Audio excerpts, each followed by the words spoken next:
Gimana Mbak? Pak, kita sebelum kita di atas Jam 10.30.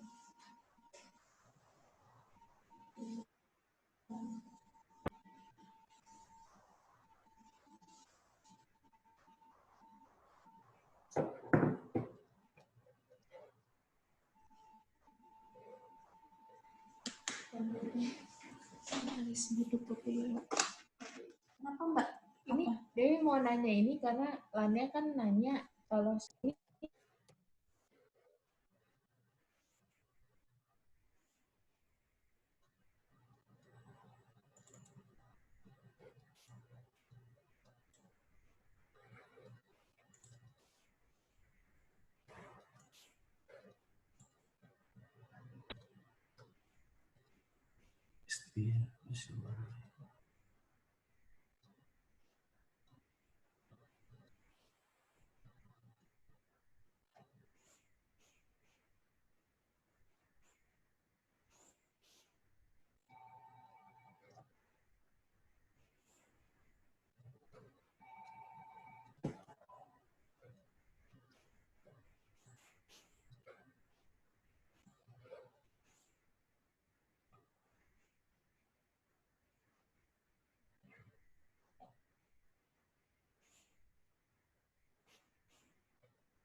Dokter Bilistiawatani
Baik Bapak Ibu, apakah Bapak Ibu sudah bergabung kembali? Ya, kita absen dulu ya yang dari Aceh coba. Bapak Ibu yang dari Aceh ada? Ada, Aceh hadir. Alhamdulillah ya. Timnya kompak Bu ya? Ada berapa orang Bu? Izin Bu? 4 orang, Pak. Afrida. 4 orang. Oh, Mbak Ibu Afrida ya. Baik, terima kasih. Lengkap. Luar biasa. Kita absen dari Papua. Dari Papua. Sudah jam 12 nih ya di Papua ya. Kami itu bikin kesel. Luar biasa. Ada Bapak Ibu dari Papua? Ya, ada dari Papua. Mantap. Ya Bu Tati ya, Bu ya. Baik. Jam 12 Pak di sana Pak ya? Ya, Pak, jam 12.15. Ya, mantap Pak ya. Kemudian kita absen yang Sulawesi Utara, Manado. Sulawesi Utara? Hadir, Sulawesi Utara hadir. Ya. Di sana Indonesia Tengah, Pak ya? Iya, Pak, betul. Ya. Terima kasih Pak. Ya, kita absen yang ujung lagi. Sulawesi Selatan. Hadir. Hadir ya, Ibu ya? Kompak ya? Hadir. Alhamdulillah. Baik, terima kasih Pak, Ibu. Ya, terima kasih. Sana Kalimantan Selatan. Kalimantan Selatan. Hadir. Ya, luar biasa Ibu ya, semangatnya ini terlihat ya, dari sini tercermin ya. Wah, luar biasa sekali Ibu ya. Sekarang kita ke Kalimantan Utara, Kalimantan Timur ya. Ada Kalimantan Timur? Hadir. Oh, Ibu Hadir. Dr. Yuliani. Ya. Isa Suhab ya. Ya. Luar biasa Ibu. Terima kasih Ibu ya. Lengkap. Ya. Bapak Ibu kalau mau minum aja ya. Ya. Ya, minum. Baik Bapak Ibu. Baik Ibu Deputi. Ya. Baik, Bisa. terima kasih Bapak. Ya, Bisa kita mulai langsung. Ibu ya. Ya, Ya. baik. Yang terhormat Bapak Ibu peserta TOT yang berbahagia, selanjutnya kita akan memasuki materi berikutnya, yaitu tentang kebijakan pemenuhan alat dan obat kontrasepsi serta sarana penunjang pelayanan kontrasepsi yang akan dibawakan oleh Ibu Dr. Insinyur Dwi Listaya Wardani MSc selaku PLT Deputi Bidang Keluarga Berencana dan Kesehatan Reproduksi. Telah bergabung bersama kita semua, yaitu Ibu Dani. Ibu, selamat siang Ibu. Selamat pagi. Tempat saya masih jam 10. Oh iya, ya, selamat pagi Ibu ya. Baik Ibu, peserta sepertinya sangat antusias Bu ya, semangat sekali ya untuk menunggu pemaparan dari Mas Ibu. Dadi, nanti. materinya udah diterima belum dari kami? Sudah Oh, Bu, ya, sudah Bu. Oke. Ya. Peserta sangat antusias Bapak Ibu Dani, dan waktu Ibu mohon maaf Ibu, waktu Ibu adalah 90 menit, mungkin 60 menit pemaparan, sisanya akan ada tanya jawab dari peserta. Kepada yang terhormat Ibu Dani, waktu dan tempat kami persilahkan Ibu. Ya. Terima kasih Mas Dadi. Sebelum lanjut, karena ini ada paralel radagram, mungkin nanti pas tanya jawab bisa dibantu oleh teman-teman dari kedeputian atau dari direktorat ya. Kira-kira begitu. Siap Ibu. Ya. Saya mulai ya. Bapak Ibu sekalian, teman-teman semua yang dari provinsi, dan mudah-mudahan juga sudah bergabung teman-teman dari beberapa kabupaten kota. Alhamdulillah pagi hari ini kita semua dalam keadaan sehat walafiat. Terlebih dahulu kami ucapkan salam. Assalamualaikum warahmatullahi wabarakatuh. Selamat pagi dan salam sejahtera untuk kita semuanya. Materi yang akan kami sampaikan adalah berjudul Kebijakan Pemenuhan Kebutuhan Alat dan Obat Kontrasepsi serta Sarana Penunjang Pelayanan Kontrasepsi. Ada 3 pokok bahasan yang akan kami bahas. Yang pertama berkaitan dengan regulasi, yang kedua adalah kebijakan dan strategi untuk pemenuhan Alkon, dan yang ketiga adalah upaya peningkatan ketersediaan Alkon di tingkat Vaskes ya. Jadi manakala kita berbicara tentang kebutuhan, ketersediaan, kita tidak boleh hanya melihat gudang kita saja, baik gudang yang ada di provinsi maupun di kabupaten kota, tapi juga kita harus melihat sampai dengan ke titik pelayanan kita, yaitu di Vaskes. Lanjut. Ada beberapa regulasi yang menaungi tentang pemenuhan alat dan obat kontrasepsi. Yang pertama tentunya adalah undang-undang kita 52 tahun 2009 ya, khususnya pada pasal 29 ayat 2, di mana pemerintah dan pemerintah daerah wajib menyediakan alat dan obat kontrasepsi bagi penduduk miskin. Ya, jadi yang harus kita jamin adalah penduduk miskin dulu sebelum penduduk-penduduk yang lain terpenuhi ya. Dan sekarang sudah ada perkembangan-perkembangan di mana juga harus menyediakan untuk kelompok penduduk yang lain.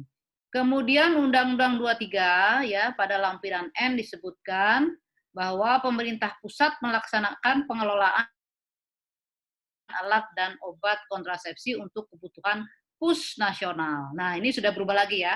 Kalau tadi di 52 fokusnya kepada penduduk miskin dan itu yang menyediakan adalah pemerintah pusat dan pemerintah daerah, maka di Undang-Undang 23 ada pergeseran bahwa di sini adalah peran pemerintah pusat ya, dalam hal ini BKKBN pusat yang mengelola dan menyediakan alat obat kontrasepsi untuk kebutuhan PUS nasional. Artinya semua PUS harus disiapkan.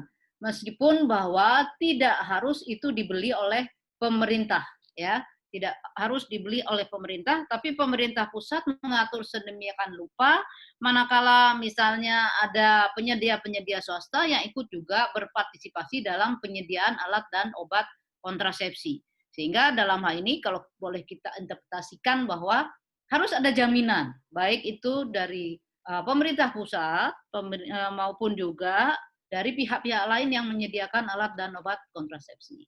Nah, kemudian ada lagi Peraturan Presiden Republik Indonesia tahun 82 2018 khususnya yang berkaitan dengan jaminan kesehatan. Di sana di pasal 48 ayat 5 ya, disebutkan ketentuan mengenai pemenuhan kebutuhan alat dan obat kontrasepsi bagi peserta jaminan kesehatan di Vaskes diatur dengan peraturan kepala BKKBN. Ya, jadi di sini lebih fleksibel lagi nih. Jadi kepala BKKBN sebetulnya boleh mengatur baik sumbernya dari pemerintah maupun dari pihak non pemerintah, dalam hal ini swasta. Dan ada yang terminologi khusus ya, yaitu peserta jaminan kesehatan ya, yang pelayanan KB-nya dilayani di Vaskes. Nah, apabila kita berbicara tentang peserta jaminan kesehatan, kita lihat lagi berapa sebetulnya keluarga kita, PUS kita yang sudah menjadi anggota BPJS Kesehatan ya. Nah, kemudian terakhir ada peraturan Kepala BKKBN nomor 9 tahun 2019. Pada pasal 3 disebutkan bahwa pemenuhan kebutuhan alat dan obat kontrasepsi bagi PUS dalam pelayanan KB meliputi beberapa tahapan.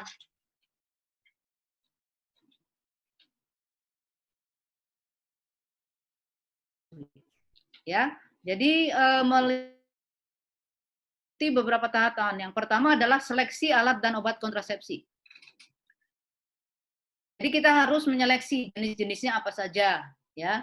Apalagi kalau itu harus dipenuhi oleh APBN, ya, oleh anggaran negara. Kemudian juga tahapan berikut kita melakukan perencanaan kebutuhan alat dan obat kontrasepsi, ya. Nah, oleh karena itu pertemuan kita, ya, di sini diantaranya adalah seperti itu. Yang ketiga, penyediaan dan pengadaan alat dan obat kontrasepsi, ya. Ini terutama yang dibiayai oleh pemerintah. Kemudian penyaluran alat dan obat kontrasepsi, dan juga yang terakhir adalah monitoring dan evaluasi ya. Nah, untuk menghitung contoh ya, nanti ada hitungannya di sini, sudah dilakukan berbagai kajian ya. Nah, lanjut kepada kebijakan dan strategi pemenuhan kontrasepsi. Tentunya ini tercantum di dalam rencana strategis tahun 2020-2024 ya, yang dikelola oleh Kedeputian Bidang KB dan KR. Nah, teman-teman bisa melihat di sini ada beberapa indikator ya yang menyiratkan ya, yang berkaitan erat dengan penyediaan alat dan obat kontrasepsi baik itu MKJP maupun non MKJP ya. Indikatornya apa? Yang pertama adalah kita harus meningkat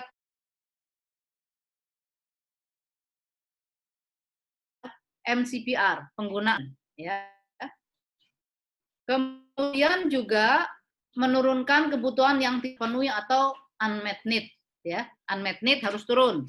Kemudian meningkatkan peserta KB MKJP, dan yang terakhir adalah menurunnya ASFR 15-19 ya. Misalnya nih dalam kasus seseorang sudah terlanjur menikah di usia di bawah 21 tahun. Nah, untuk menunda kehamilan pertama maka dia harus menggunakan kontrasepsi. Ini contoh untuk indikator yang keempat. Jadi seluruh indikator yang berkaitan yang menjadi tanggung jawab Kedeputian KBKR itu harus didukung oleh penyediaan alat dan obat kontrasepsi, baik MKJP maupun non-MKJP. Ya.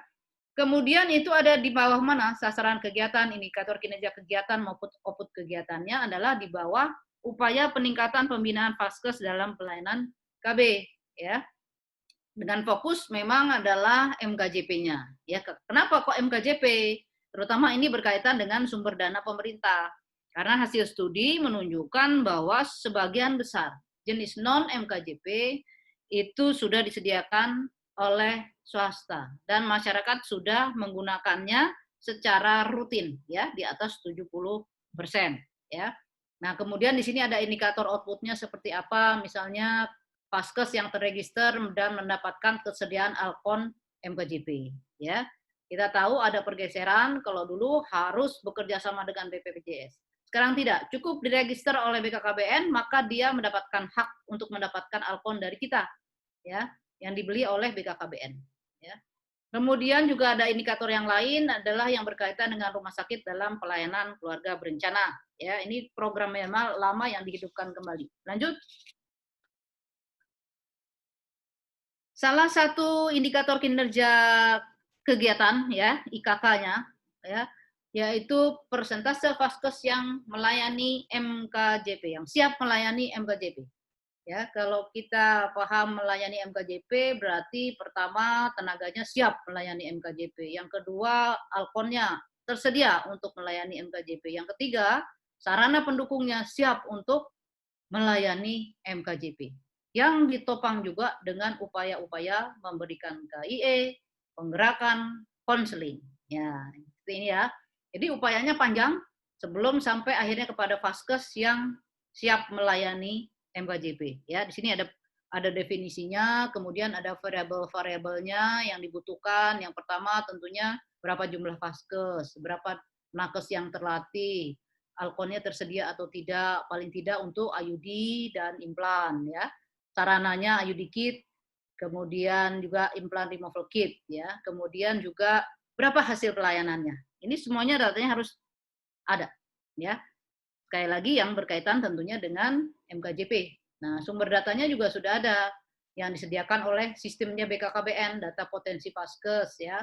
Kemudian data ketersediaan Alkon itu baik dari F2 maupun dari R1 KB dalam sistem SIGA ya. Kemudian ada data pelayanan. Nah, ini ada formulanya ya. Dengan unsur-unsur yang harus tadi saya sampaikan, ada SDM-nya, ada sarananya, ada Alkonnya. Tapi yang kita ukur hanya FKTP ya. Rumah sakit tidak kita ukur ya, khusus FKTP saja. Lanjut. Indikator output untuk menunjang IKK yang tadi adalah persentase Vaskes terregister yang mendapatkan kesediaan Alkon MKJP. Ya. Sekali lagi nih, mendapatkan Alkon MKJP. Definisinya ada di sini ya, Vaskesnya itu ada berapa sih dari keseluruhan, kemudian yang dapat IUD implan itu berapa? Ya. Data-datanya atau variabelnya ini tentunya ada semua sumber-sumbernya. Jadi teman-teman tinggal melihat ke sumber-sumber ini, kemudian kita menghitung sama-sama. Ya. Hanya saja di sini bukan hanya FKTP, tapi juga ada KRTL. Lanjut. Nah, teman-teman sekalian, sebenarnya rantai pasok BKKBN salah satunya adalah rantai pasok, quick win BKKBN adalah salah satunya penguatan rantai pasok alat dan obat kontrasepsi. Jadi kalau dikatakan quick win ini, ya kemenangan yang harus cepat diraih oleh kita secara bersama-sama. Kenapa kita? Karena komponen yang terlibat bukan hanya KBKR, ya, tapi banyak sekali, ya. Sestama, Adpin untuk laporan dan seterusnya. Hampir seluruh komponen itu terlibat, ya. Terdiri dari komponen apa saja? Ada paling tidak 6 komponen, ya. Yang pertama untuk seleksi produk atau jenis alkon apa saja yang harus disediakan oleh jalur pemerintah, ya. Kalau dulu mungkin teman-teman hanya mengenal 4 jenis. Nah, sekarang di tahun 2020 kita sudah mengembangkan, ada tambahannya, ya. Misalnya suntik 3 bulan 1 mili, ya. Yang 1 mili, kalau yang selama ini kan 3 mili, katanya banyak yang tidak suka. Oke, kita rubah menjadi 1 mili. Kemudian juga ada suntik kombinasi 1 mili, ya. Kenapa kombinasi? Karena ada permintaan dari masyarakat bahwa aseptor suntik ini kepengen tetap menstruasi setiap bulan, ya. Kemudian ada pil progestin atau pil untuk ibu menyusui. Kemudian ada implan 1 batang, ya, dan juga ada jenis yang lain non alkon yaitu tubaring untuk pelayanan MUI. Ya, inilah pengembangan-pengembangan, ya, yang termasuk di dalam komponen penguatan rantai pasok. Kemudian untuk perencanaan kebutuhan, ya, kita menajamkan, ya. Kita mungkin belajar dari beberapa pengalaman di mana waktu itu di tahun 2016, ya, itu kita menghitung penyediaan alkon untuk seluruh peserta JKN yang waktu itu dihitung ada 58%. Tapi ternyata pada kenyataannya khusus untuk metode suntik dan pil itu tidak bisa terserap secara maksimal. Karena apa? Setelah kita pelajari ternyata penggunaan pil dan suntik itu tidak setinggi itu, ya. Yang dari pemerintah mungkin hanya sekitar 30%. Jadi boleh dikatakan ada kelebihan 28-30% waktu itu penyediaan. Oleh karena itu tahun-tahun berikutnya kita tidak membeli alkon, suntik, dan pil. Nah, oleh karena itu kita sesuaikan metode penghitungannya atau metode kuantifikasinya dengan memadukan antara perencanaan dari atas, ya, dari pusat, top down, maupun dari bawah, perhitungan dari bawah, dikonfirmasi, difeedbackkan, ya. Nah, kemudian juga kita mengharapkan mereka yang menghitung ini di provinsi itu adalah yang kompeten, ya. Oleh karena itu kenapa hari ini kita mengikuti pelatihan adalah dalam rangka agar teman-teman semua yang ada di provinsi atau mungkin ada yang dari kabupaten ini bisa paham cara menghitung kebutuhan alkon itu seperti apa, rumusnya, sumber datanya, dan yang lain-lain, ya. Nah, kemudian juga proses pengadaan. Ini bukan hal yang sepele, ya. Ini adalah proses yang lumayan rumit dan memerlukan persiapan-persiapan maupun juga kesiapan SDM-nya, ya. Misalnya kalau kita ingin membuat e-katalog nasional untuk seluruh jenis alkon apa saja yang harus disediakan, tenaganya harus kompetensinya seperti apa dan seterusnya. Dan saat ini kita sedang memproses 7 jenis alkon di tahun 2020 ini, ya. Sebagai tambahan dari sebelumnya mungkin hanya 4 jenis alkon kurang lebih, ya. Kemudian komponen yang berikut, yang keempat adalah perluasan cakupan distribusi alkon dan sarana KB, ya. Kalau dulu kita ingat bahwa harus ada persyaratan vaskes yang bekerja sama, ya. Sekarang yang belum bekerja sama juga nggak apa-apa. Pokoknya dia sudah terregister di BKKBN, SIM-nya BKKBN. Kemudian yang kedua, ya, adalah praktek mandiri bidan, ya. Meskipun pertama belum pernah bekerja sama dengan BPJS tidak apa-apa. Dan distribusinya juga langsung, tidak harus melalui Paskes, ya. Bisa langsung dari gudangnya kabupaten kota, ya. Nah, ini terobosan sebetulnya, maka dikatakan sebagai quick win. Nah, oleh karena itu teman-teman juga harus tahu. Komponen berikut adalah public-private partnership atau kerjasama kemitraan dengan pihak swasta. Ya, ini belajar lagi dari pengalaman yang tahun 2016 di mana obat suntik dan pil itu tidak bisa terserap. Setelah kita selidiki melalui sebuah survei, ternyata ada kontribusi yang besar, porsi market yang besar dari alkon swasta, terutama 3 non-MKJP ya. Suntik, pil, dan kondom. Itu di atas 70% itu dikuasai oleh swasta. Ya. Nah, oleh karena itu kita nggak perlu terus repot-repot harus menggantikan dengan pemerintah. Kita sangat bersyukur bahwa peserta KB Mandiri kita cukup banyak ya. Dari 3 jenis alkon itu saja sudah banyak ya. Dan kita tahu bahwa itu proporsi untuk ketiga jenis itu ya, itu sekitar 70%, 60-70% ya, karena MKJP kita itu cuma sekitar masih di bawah 25% ya. Jadi sebagian besar inilah justru kontribusi swasta yang, namun kita tidak boleh lengah. Kita tetap harus melihat, memantau dengan seksama ketersediaannya di level Vaskes terutama seperti apa. Karena kalau di level kabupaten kota, gudang kabupaten kota jelas tidak ada ya. Yang ada adalah di level Vaskes atau di praktek mandiri bidan ya. Alkon-alkon swasta ini langsung ke sana ya, apalagi misalnya kalau di puskesmas pun yang berstatus BLU dia boleh membeli alkon jenis swasta ya, sejauh itu ada permintaan dari aseptor yang dilayani di puskesmas tersebut ya. Kemudian yang terakhir adalah the last but not least, karena ini mainan yang asik sekarang ini, digitalisasi rantai pasok ya. Nanti di sini mau diajarkan kepada teman-teman semua inovasi pengelolaan alkon melalui digital, platform digital ya. Dan juga tentunya kita bisa memonitor kinerja perencanaan, distribusi dan manajemen gudang kita ya. Terutama tadi untuk melihat stok yang ada di gudang di semua level, baik provinsi, kemudian kabupaten kota, Vaskes dan seterusnya ya, sampai dengan jaringan dan jejaring. Lanjut.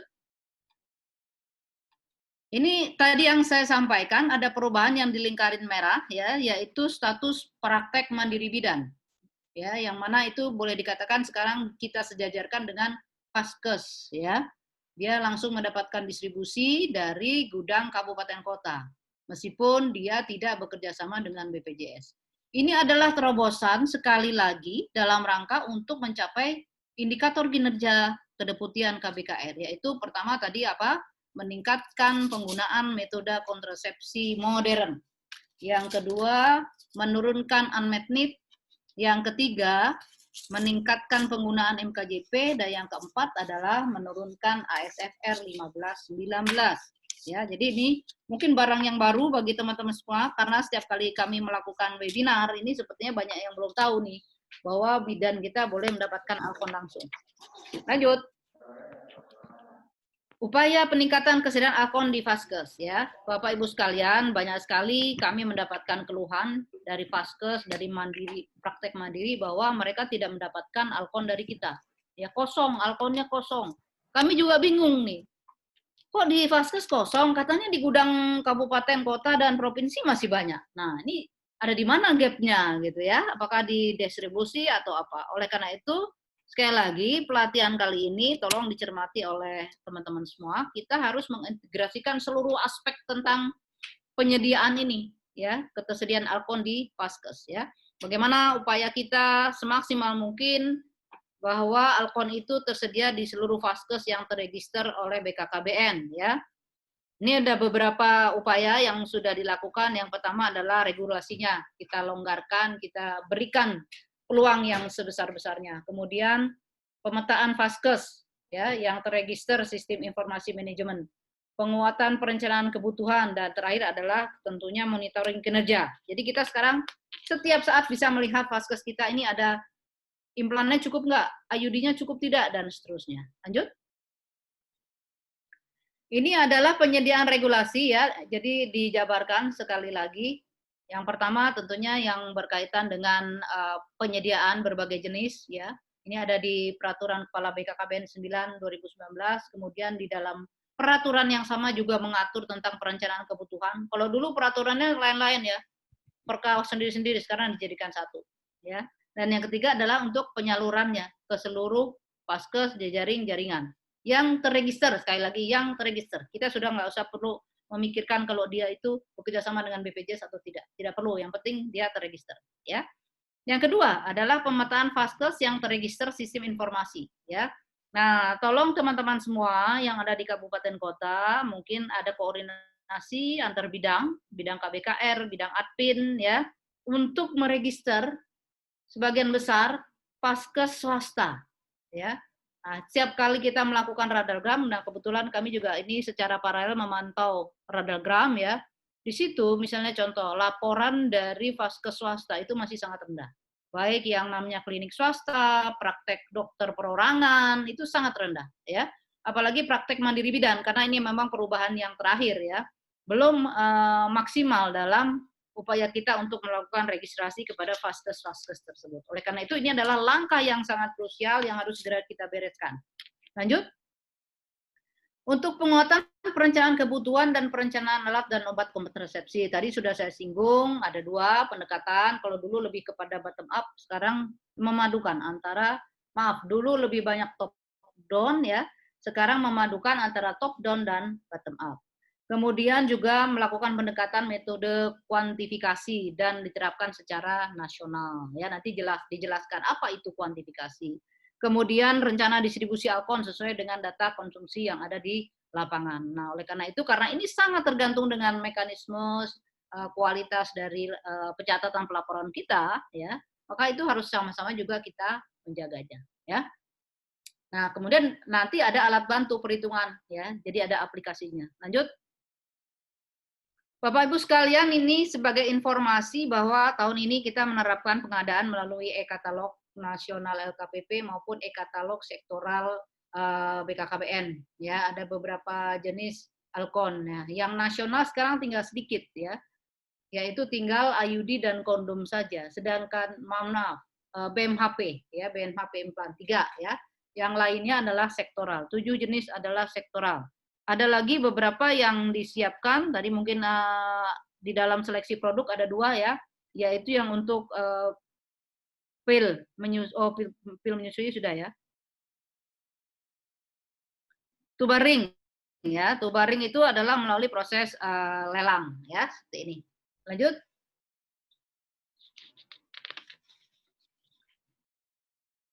Nah, ini yang program baru kita, 3 jenis, ya. Yang pertama pil untuk ibu menyusui, ya, pasca persalinan. Kenapa? Agar cakupan pelayanan KB pasca salin ini semakin meningkat. Karena kita tahu banyak sekali ibu-ibu yang belum berhasil digerakkan oleh kawan-kawan di lapangan, sehingga pada saat pulang dari rumah sakit selesai bersalin, itu belum menggunakan alat dan obat kontrasepsi. Nah, dengan membekali beliau-beliau ini dengan pil, paling tidak kita sudah akan bisa meningkatkan penggunaan kontrasepsi pasca salin. Kemudian tadi kami juga sampaikan ada obat suntik 3 bulan, ya, lebih mudah, praktis untuk provider, karena ini juga salah satunya adalah untuk menurunkan kekhawatiran tidak terjadinya menstruasi manakala menggunakan obat suntik yang biasa digunakan, ya. Mohon maaf, itu harusnya yang ketiga, ya. Yang ketiga yang kombinasi. Kalau yang kedua ini yang cc-nya yang berubah, ya, yang cc-nya yang berubah. Tadinya 3 cc katanya tidak nyaman, sekarang kita rubah menjadi 1 cc. Ini perubahan-perubahan yang cukup signifikan dan mudah-mudahan distribusinya juga lancar, demand-nya lancar, sehingga kedepannya juga kita akan mengadakan jenis-jenis yang ini. Lanjut. Bapak Ibu sekalian, dalam rangka penguatan pemantauan ketersediaan alkon di Vaskes, ya, kita tentunya mengembangkan beberapa sistem, ya. Laporan rutin harus kita perkuat, ya, tentang ketersediaan alkon di Vaskes, terutama melalui statistik rutin maupun SIGA, ya. Kemudian ada aplikasi Sirika, pemanfaatan digitalisasi untuk memonitor ketersediaan alkon, ya, itu namanya aplikasinya Sirika. Ini pasti akan dijarkan juga oleh teman-teman nantinya, ya. Kemudian upaya kita untuk menurunkan stock out di Vaskes melalui upaya distribusi. Nah, teman-teman sekalian, terutama yang ada di kabupaten, ya, segala potensi yang ada, terutama melalui dana alokasi khusus, ini mohon untuk bisa dioptimalkan, ya. Kami sudah bertahun-tahun sebetulnya menyiapkan dana distribusi alkon dari gudang kabupaten ke Vaskes, tapi banyak sekali yang tidak bisa menopang, ya, upaya kita untuk menurunkan stok out. Ada beberapa alasan yang sifatnya administrasi, yang ini, yang itu, ya. Ini sangat disayangkan, ya. Intinya adalah bahwa stock out di Vaskes itu harus terus diturunkan. Oleh karena ini kita harus bekerja secara terintegrasi dan alhamdulillah bahwa ini juga semuanya sudah didukung oleh alat bantu ya. Lanjut. Ini gambaran tentang Sirika ya, ada dashboardnya yang bisa dipantau oleh teman-teman sekalian, tinggal kita melihat mungkin ada di level mana, apakah di level provinsi, kabupaten, untuk masing-masing kabupaten juga untuk bisa melihat ke masing-masing vaskesnya. Kita bisa lihat di sini, oh vaskes ini kekurangan kondom, oh vaskes ini kekurangan IUD, dan seterusnya. Ya, ini memudahkan kerja kita, dan oleh karena itu tolong teman-teman sekalian untuk bisa memahami ini sehingga semua ya yang kita harapkan bahwa vaskes kita jangan sampai stock out ini bisa kita penuhi dengan sebaik-baiknya. Ya, lanjut. Ini gambaran tentang apa itu Sirika, ya, sistem informasi rantai pasok Alkon, ya, sudah dikembangkan aplikasinya berbasis web based ya, MIM tool web ya, ada juga mungkin aplikasi pengelolaan gudang berbasis ponsel pintar ya.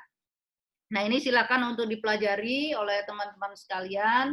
Pada intinya tentunya tujuan dikembangkannya ini adalah untuk mempermudah kerja kita. Kalau dulu kan nunggu laporan formulir dari kabupaten, dari vaskes dan seterusnya. Nah, sekarang karena semuanya serba web base ya, berbasis web, maka ini harus patut kita pelajari dengan sebaik-baik.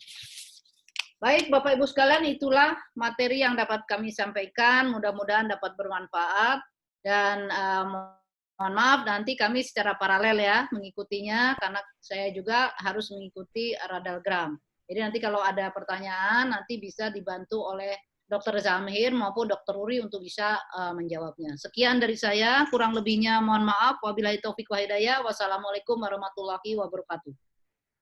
Waalaikumsalam warahmatullahi wabarakatuh. Terima kasih Ibu Dani atas pemaparannya. Mungkin Bapak Ibu sudah mencatat ya hal-hal yang disampaikan oleh Ibu Dani, kemudian ada beberapa pertanyaan yang menggelitik gitu ya Bapak Ibu ya, apa desa selama ini temukan di lapangan dan yang lainnya.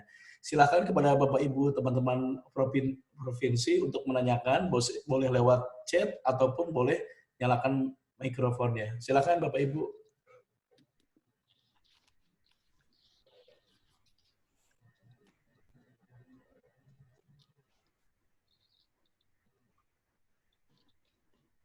Bagi Bapak Ibu yang mau bertanya, langsung dinyalakan Bapak Ibu ya, mikrofonnya. Silakan. Dari Pak Arya. Dari Kaltim. Silakan Ibu, langsung Ibu ya. Iya. Nama sebutkan Bu ya. Ya. Assalamualaikum warahmatullahi wabarakatuh. Saya Yuliani, Bu Dani. Ya, Juli, apa kabar? Ya. Baik, Bu. Dari Jalpem Kaltim. Ya.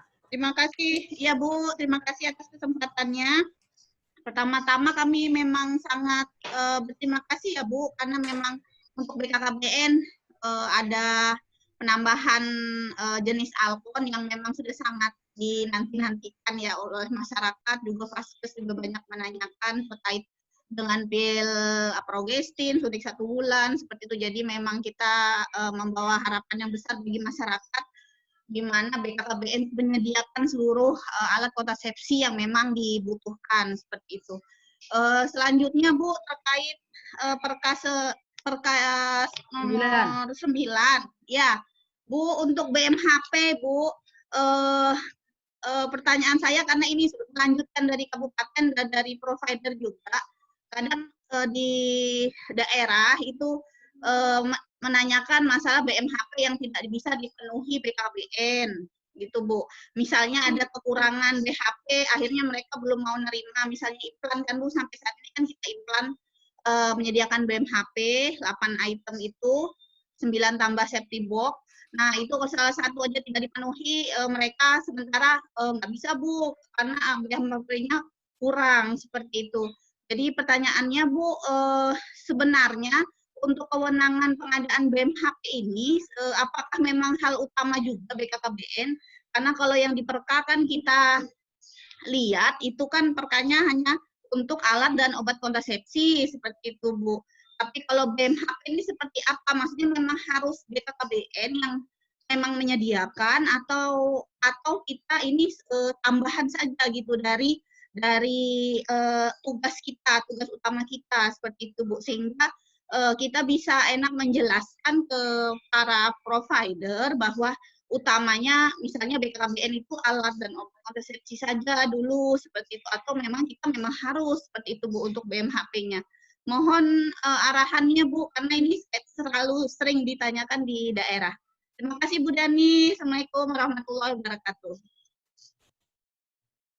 Salam. Mas Dadi, boleh langsung jawab? Silakan Ibu langsung jawab aja ya mungkin Langsung ya, ya. biar ya silakan Ibu. Ya. Jadi mungkin kalau kita urut dari aturan yang paling atas ya sampai dengan Kepala BKKBN, sebetulnya kewajiban pemerintah dalam hal ini BKKBN adalah pada penyediaan alkonnya, bukan BMHP-nya ya. Kalau selama ini kita menyediakan BMHP khususnya untuk implan, itu sebenarnya semata karena budi baik BKKBN untuk melancarkan pelayanan yang ada di masing-masing Vaskes ya. Harapan kita sebetulnya ini bisa menjadi bagian belanja istilahnya apa? Kapitasi ya, kapitasi karena Vaskes-Vaskes itu mendapatkan kapitasi ya. Nah, kita juga terus sebetulnya tergantung ketersediaan anggaran yang ada di pusat juga. Kita sampai dengan saat ini masih bisa mampu membeli BMHP khususnya untuk implan. Nah, suatu ketika mungkin tidak diperbolehkan, maka dikembalikan lagi kepada sumber dana yang memang sepatutnya menyediakan BMHP gitu ya. Jadi intinya itu sebenarnya bukan wajib ya bagi BKKBN untuk menyediakan BMHP. Ini istilahnya sunnah saja untuk melancarkan ya, untuk melancarkan pelayanan. Nah, harusnya juga tidak boleh ditolak alkonnya kalau nggak ada BMHP-nya gitu ya. Kenapa jenisnya belum? Karena memang prosesnya kan pembelian lewat e-katalog juga.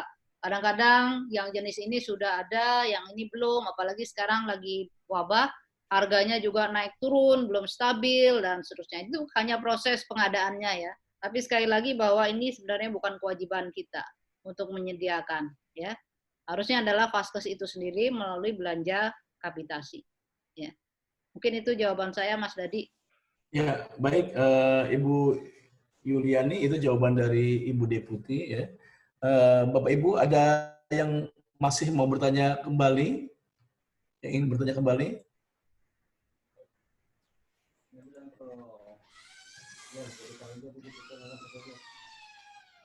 Silakan Bapak Ibu. Dari Waalaikumsalam warahmatullahi wabarakatuh. Sebutkan Bapak Ibu nama sama provinsi Bapak Ibu ya. Halo. Silakan Pak, silakan Pak. Ya, dari Sulawesi Selatan. Ya, silakan. Ya, terima kasih banyak atas kesempatan yang diberikan oleh Bapak Moderator, dalam hal ini Pak Dadi dari Pusdiklat, dan mohon izin Ibu Deputi KBKR, dalam hal ini Ibu Dwi Listiawardani. Jadi yang mau saya pertanyakan di sini terkait dengan pil di Sulawesi Selatan yang mau kadaluarsa di Oktober, November, Desember 2020. Nah, ini akan menjadi pertanyaan menarik sebenarnya, karena kalau kita mau pakai aplikasi yang metode VEVO, itu kan dia tidak bisa lompat ke yang mau kadaluarsa di 2021. Mohon di sini penjelasan terkait hal ini, terkait dengan pil yang mau kadaluarsa. Kemudian yang kedua terkait dengan pengadaan implan. Apakah di bulan Juli tahun ini sudah bisa tayang atau dia di awal Agustus, terkait dengan penandatanganan katalog sektoral antara BKKBN dengan LKPP. Sekian, lebih kurangnya mohon dimaafkan. Wallahul muwaffiq ila aqwamit thoriq. Assalamualaikum warahmatullahi wabarakatuh. Waalaikumsalam. Langsung ya, Mas Dadi. Silakan Ibu, silakan. Supaya cepat. Ya. Untuk pil, karena ini waktu kadaluarsanya mepet, segera lakukan distribusi ke bidan praktek mandiri ya. Nah, jadi sambil kita membagi pil, sambil bidan-bidan itu diregister. Karena infonya yang saya peroleh dari Laptik ini, termasuk di Sulawesi Selatan, cakupan praktek mandiri bidan yang terregister itu masih rendah ya. Nah, kita memang harus meregister karena sebelumnya mereka adalah jaringan jejaring, sekarang kita jadikan selevel dengan Vaskes. Beri kanal, daftarkan sambil beri pilnya. Jadi cepat sampai ke Vaskes, cepat sampai ke ujung pelayanan, jangan terus disimpan di gudang. Itu strateginya, termasuk juga apa, jenis apa lagi yang dekat-dekat kadaluarsa. Karena apa? Karena yang berhadapan dengan aseptor itu bukan gudang. Yang berhadapan dengan aseptor itu adalah para bidan, ya, yang jumlahnya sangat besar. Itu tentang pil. Yang kedua, implan kontraknya sekarang. Mudah-mudahan akhir Juli sudah bisa kontrak masing-masing satker, ya. Sekarang yang sedang dilakukan adalah kontrak dummy oleh Bapak PLT Sestama. Sehingga setelah itu proses tayang. Mudah-mudahan teman-teman segera saja ya sehingga akhir Juli ini bisa kontrak di masing-masing satker. Ya, seperti itu. Terima kasih. Lanjut. Terima kasih, Bu. Ya, begitu Bapak dari Sulawesi Selatan ya. Baik Bapak Ibu, masih ada yang mau bertanya? Kalau Sultra. ya, ini sudah ada. Izin bertanya dari Pak Laude Rudianto dari Sultra. Silakan Pak Laude. Ya, terima kasih Bapak Ibu. Terima kasih juga Pak Moderator, Mas Dadi ya, Mas Dadi. Saya dari Sultra atas nama Laude Rudianto. Saya Bendahara Material Ibu. Pertanyaan kepada Ibu Deputi KB bagi materi dan mungkin teman-teman juga kalau misalnya bisa bantu saya sharing. Ini kan Alkon terutama suntik yang di dropping dari pusat kemarin ataupun yang bisa agak keras nggak? Bisa agak keras. Alkon, siap. Nah itu jelas itu. Ya. Alkon suntik Bu di Sultra itu kebagian Ya. kemarin yang dari Sultra yang dari pusat itu kadaluarsa tahun 2020 November. Itu kami distribusi Ya. ke kabupaten kota itu banyak menolak Bu. Sebagian kabupaten menolak karena tahun lalu juga kami baru saja mendropping Alkon di Alkon yang kadaluarsa di bulan yang sama di tahun yang sama begitu. Pertanyaan yang kemudian akan timbul Bu, karena kalau misalnya Alkon itu kadaluarsa di kabupaten kota, cara penghapusannya bagaimana Bu? Karena kami sudah ada yang kadaluarsa di tahun 2019 bulan November itu teman-teman di kabupaten kota agak bermasalah penghapusannya karena itu di peraturan daerahnya mereka juga tidak diatur, sementara kita juga di Perka 9 ataupun 51 kemarin itu tidak diatur tentang penghapusan di kabupaten kota. Terus kalau misalnya dihapus Alkon yang ada di Vaskes itu akan dihapus apakah harus ditarik dulu di kantor kabupaten kota atau misalnya bisa dihapus langsung di Vaskes Bu? Itu pertanyaannya. Terima kasih. Assalamualaikum warahmatullahi wabarakatuh. Waalaikumsalam warahmatullahi wabarakatuh. Ibu, mohon izin ini Pak Jackson dari Jawa Timur juga mau bertanya, Bu, biar sekalian Ibu ya, mohon izin ya. Oke. Ya. Pak Dr. Jackson, silakan Pak. Ya, terima kasih Bu Dani. Selamat pagi Bu. Apa kabar? Ya, baik-baik aja Bu. Mohon maaf kemarin mengecewakan hasilnya. Ya, sangat mengecewakan. Ya, memang. Salah strategi ya. Iya, mohon maaf Bu, kita akan tebus nanti di pelayanan ke depan Bu. Ibu kontrasepsi, ada pekan MKJP. Dalam? Hari kontrasepsi kita ngadakan hal serupa tapi fokus MKJP. Siap, teman-teman siap Ibu. provinsi semua. Nanti 1 bulan ke depan juga kami akan tebus yang non MKJP-nya Bu. 1 bulan ini kita lagi koordinasi dengan Babinsa dan Pangdam 5 Brawijaya untuk 1 bulan ke depan ini untuk menebus non MKJP-nya. Kita langsung saja Bu ke saya menyambung pertanyaannya Mbak Yuliani Kalti. Memang pada undang-undangnya dasar hukumnya memang BKKBN itu hanya menyediakan Alkon, betul. tadi disampaikan oleh Bu Dani bahwa BMHP itu hanyalah bonusan daripada keinginan baik kita. Akan tetapi Bu, kalau misalnya kita hanya mengirim Alkon tanpa BMHP, ini yang jadi kendala nanti bukan di Paskes pemerintah, tapi Paskes swasta. Rata-rata mereka ini nggak mau nerima, Bu. Kalau nggak dilengkapi BMHP-nya. Tadi Ibu sudah menanyakan ini, Ibu sudah menjawab bahwa ini merupakan tanggung jawab dari kapitasi, tanggung jawab dari Paskes klinik. Nah, ketika kita sodorkan itu beberapa di Jawa Timur, mereka akan jawab, waduh, rugi dong.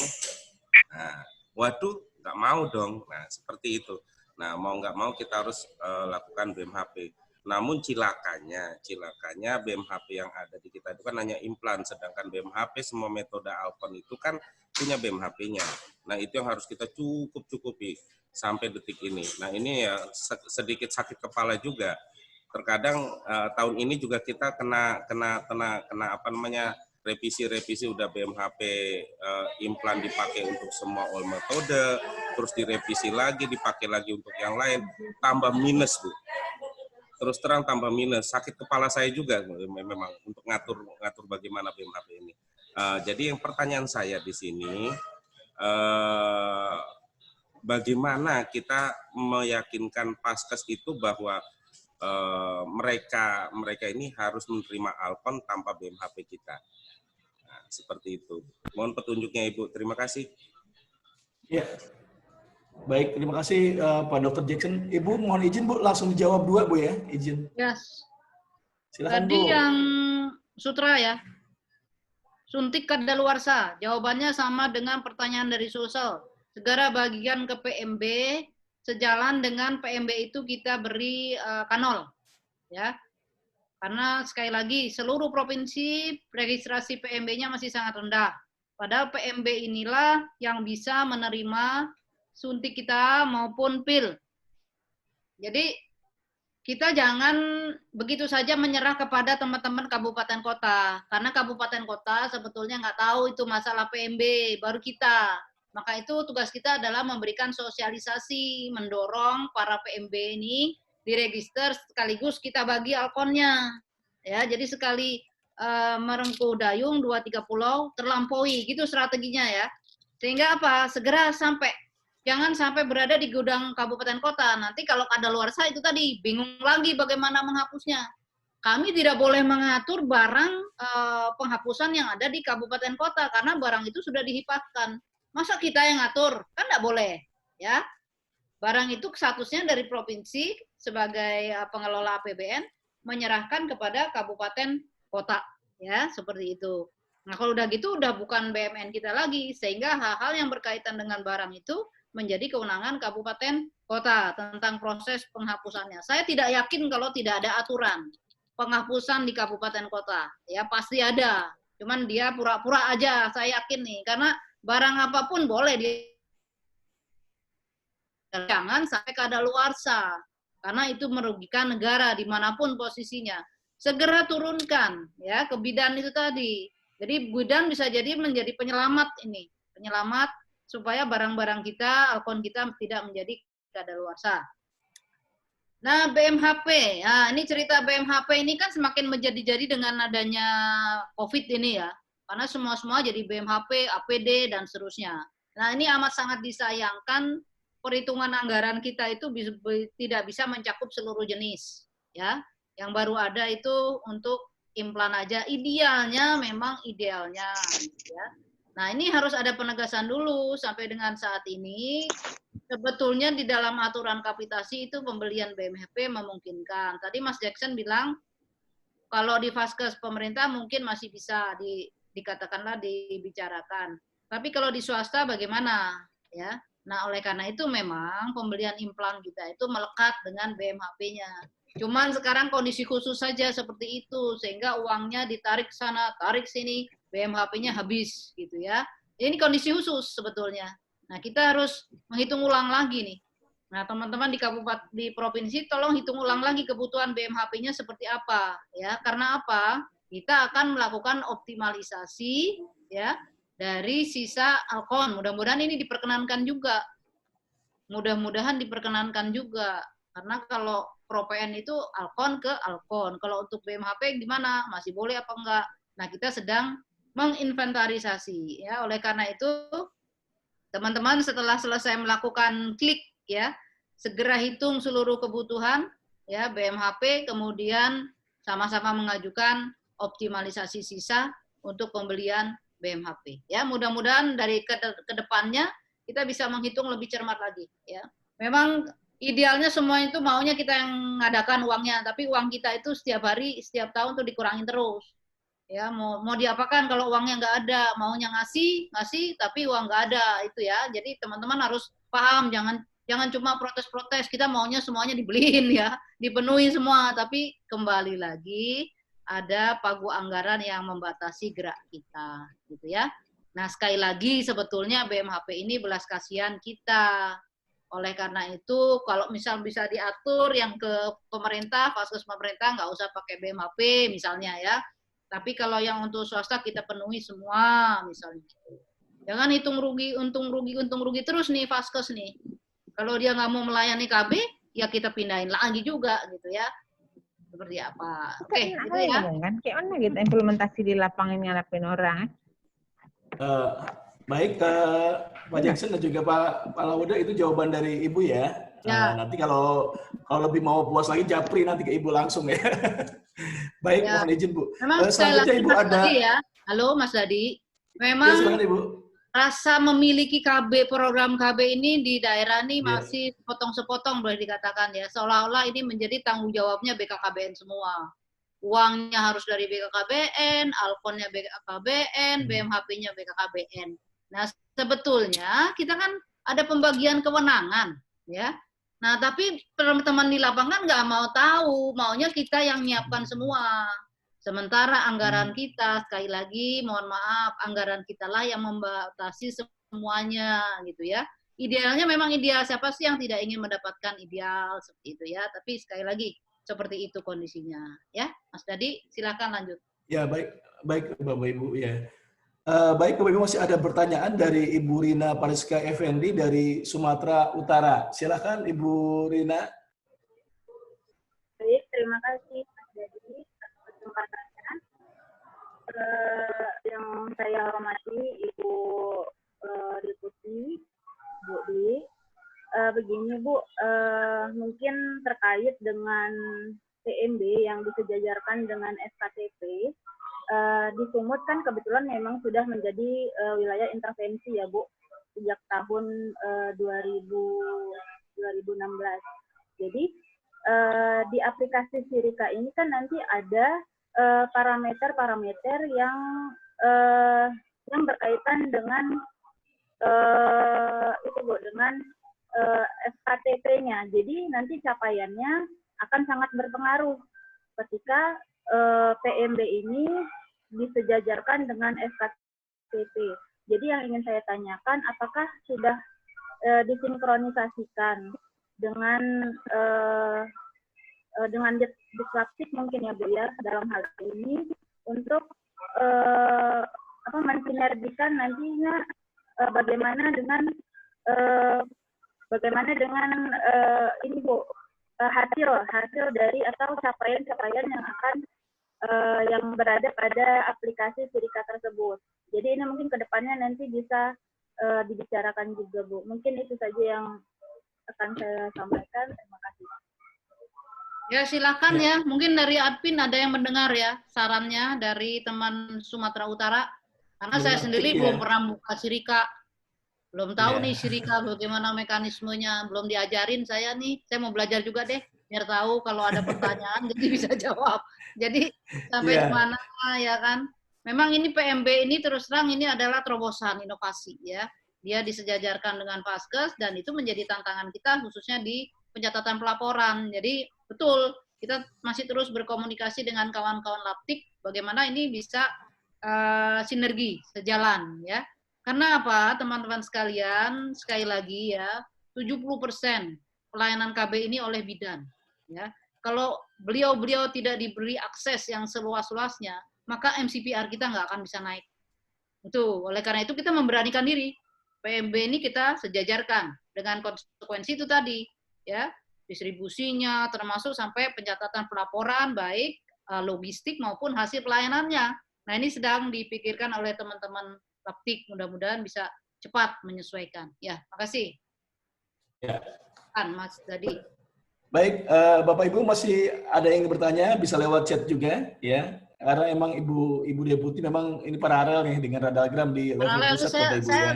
kiri saya ini ada dua, ada komputer. Ya. Baik, Bapak Ibu. Iya Bapak Ibu, seperti arahan Pak Kepala tadi di pembukaan, memang kita butuh inovasi ya dan percepatan ya. Kemarin juga ketika Harganas 1 juta akseptor ya, banyak beberapa tempat pelayanan juga menggratiskan gitu ya. Itu kan menarik ya. Saya kunjungan ke Cempaka Putih kemarin ke satu buah klinik sama tuh ya. Orang nggak mampu, orang apa, kita fasilitasi, kita ini coba tolong dukungan juga dari BKKBN. Pastinya Bapak Ibu ya. Jadi memang Pak Kepala tadi sudah menekankan ya, kita kalau sungguh-sungguh mempunyai sense of belonging pasti ada jalan begitu ya, seperti Pak Kepala tadi bilang ya. Ada lagi Bapak Ibu yang mau bertanya?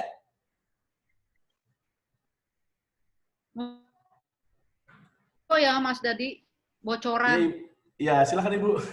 Bocorkan nanti di bulan September ya, kita akan memperingati Hari Kontrasepsi Sedunia. Dan kita akan melakukan hal yang serupa, tapi ini nggak sejuta aseptor, karena ini cuma MKJP.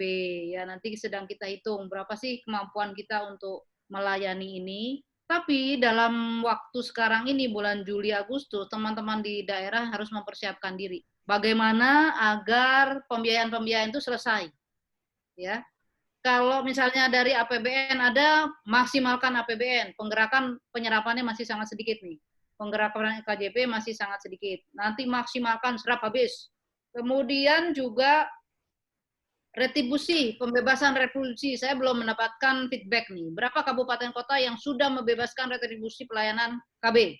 Nah, harusnya kalau retribusi udah bebas, nggak perlu lagi ada biaya pelayanan, ya, tidak ada halangan untuk tidak melayani KB. Karena distribusinya sudah bebas, kita tinggal mensuplai alkonnya seperti itu, ya.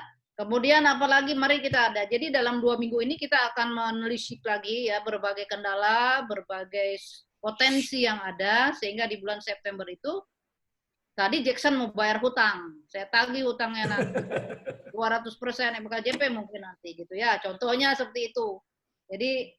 Jadi ini barusan ada di Radalgram di layarnya ada feedback bahwa pelayanan kita itu bukan cuma 1 juta, tapi 1.457.000. Wah, luar biasa. Tepuk tangan, terima kasih untuk teman-teman semua ya. Banyak sekali pelayanannya, hanya saja beberapa provinsi ada terkendala masalah pelaporan waktu itu, karena pelaporannya dari daerah, tapi ada juga yang mungkin terlena, kelupaan menggarap non-MKJP, jadi fokus MKJP-nya sampai banyak banget yang non-MKJP-nya tidak terlayani. Nah, ini pembelajaran, tapi sekali lagi saya tetap sangat bangga dengan teman-teman semua ya yang telah ikut mendukung pelayanan 1 juta aseptor ini. Mudah-mudahan nanti juga skemanya seperti itu, jadi karena skema baksos, jadi tapi baksos yang berdasarkan protokol kesehatan ya, ada distancing dan seterusnya. Dan kalau APD juga akan kita mintakan lagi ke BNPB karena kita sendiri nggak punya uang buat beli APD. Kemudian juga ada hal-hal lain yang harus disiapkan sehingga nanti mudah-mudahan hutang kita ya dalam 1 tahun 2 tahun ini bisa terbayarkan untuk mencapai peningkatan MCPR kita. Itu Mas Dadi. Ya. Baik, Bapak Ibu, Ibu mohon izin Bu kalau boleh bertanya satu lagi, boleh ya. Dari Bu Hidayah Kalteng, satu lagi, ya silakan Bu Hidayah. Bu Hidayah Kalteng, silakan. Halo, Assalamualaikum, Pak Hidayat Pak. Oh Pak Hidayat, oh iya ya, maaf. Silakan Pak Hidayat. Terima kasih Pak Dadi. Mohon izin Bu, terima kasih kesempatannya. Saya mungkin agak keluar sedikit Bu, tapi terkait dengan Alkon juga. Mau nanya terkait dengan flowering Bu. Flowering, apakah sistem pengadaan di pusat ini nanti jalannya sesuai menggunakan katalog sektoral atau kita langsung pengadaan secara pengadaan langsung aja Bu. Mohon izin Bu, makasih pendapatnya. Langsung saya jawab ya, ini lelang cepat. Silakan. Lelang cepat. Sebentar lagi datang barangnya. Ini kan barang dari India, mudah-mudahan pesawat dari India lancar. Itu aja sih. Kendalanya kendala pesawat. Kayak kemarin Ayudi kita kan mampir di Doha, Qatar sana. Karena penerbangan langsung dari India ke Indonesia kan terhambat karena lockdown. Nah, ini kita sedang memproses lelang cepat untuk valve tubering ya. Jadi jumlahnya cukup, mudah-mudahan memenuhi untuk kebutuhan nasional selama 3 tahun. Itu. Jadi teman-teman nanti tinggal terima barang ya. Oh gitu Bu. Karena kita terima barang karena pengadaannya hanya di pusat, bukan di provinsi. Oh gitu. Ya. Berarti yang di provinsi kami batalkan ya Bu. Dihapus saja, diganti. Siap Bu, terima kasih Bu petunjuk. Karena itu lelang cepat, kami yang melelang ya, hanya dana pusat. Jadi kawan-kawan provinsi menerima barangnya, yang masih pada utang ke Jawa Timur nanti bisa bayar utang berupa barang. Siap Bu. Kami nggak jadi utang Bu. Nggak jadi ya. Utang. Makasih Bu. Nah, ada lockdown. Assalamualaikum. Baik, ya terima kasih Pak Hidayat ya. Baik Bapak Ibu ya, saya rasa Ibu Deputi, teman-teman sebagai peserta sudah mencatat ya, karena ini akan kita evaluasi nanti sejauh mana keterpaparan informasi yang telah disampaikan ya, sudah mencatat hal-hal yang penting. Baik Ibu Deputi, terima kasih atas segala waktunya Mbak Ibu yang telah menyempatkan diri. Teman-teman boleh kita beri aplaus untuk Ibu ya. Ya. Terima kasih Bapak Ibu, terima kasih Ibu Deputi atas waktu dan kesempatannya. Terima kasih. Selamat siang. Wassalamualaikum warahmatullahi wabarakatuh. Waalaikumsalam. Saya pamit ya. Living the myth. Ya Ibu, terima kasih Bapak Ibu.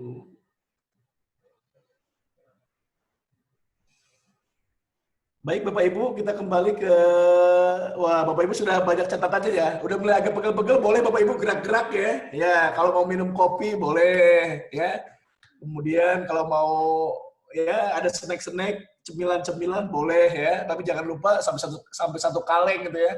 Mungkin ada sisa kue lebaran deh Bapak Ibu ya, boleh berbagi dengan temannya ya.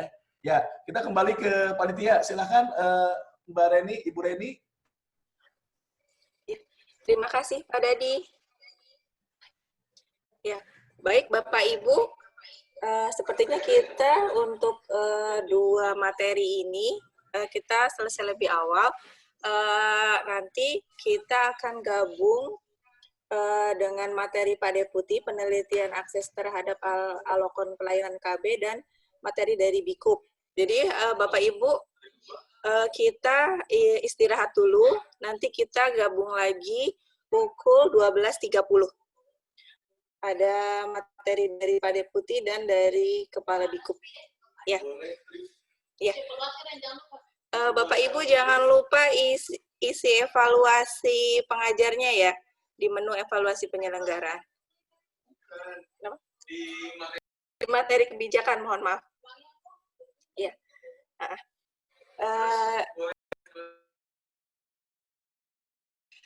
Bapak Ibu boleh leave, nanti gabung lagi melalui link yang sama. Demikian, terima kasih. Selamat siang.